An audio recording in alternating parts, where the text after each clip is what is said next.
Unity এবং মাদারীপুর জেলা কর্মরত ইলেকট্রনিক্স ও প্রিন্ট মিডিয়ার সাংবাদিকবৃন্দ দাঁড়িয়েছি।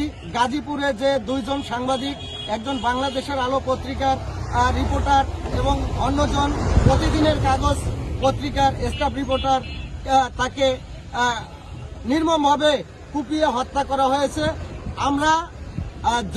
আমরা এই অন্তর্বর্তী সরকারের প্রধান উপদেষ্টা এবং আইন উপদেষ্টা, তথ্য উপদেষ্টার দৃষ্টি আকর্ষণ করব, যাতে ভবিষ্যতে আমাদের এই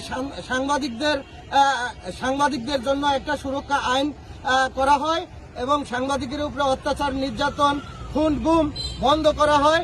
আর এই যারা এই ন্যাক্কারজনক ঘটনা ঘটিয়েছে তাদের বিরুদ্ধে আইনগত ব্যবস্থা নিয়ে, সর্বোচ্চ আইনগত ব্যবস্থা নিয়ে তাদেরকে ফাঁসির আদেশ, অতি বিলম্বে ফাঁসির আদেশ দেওয়া হয়।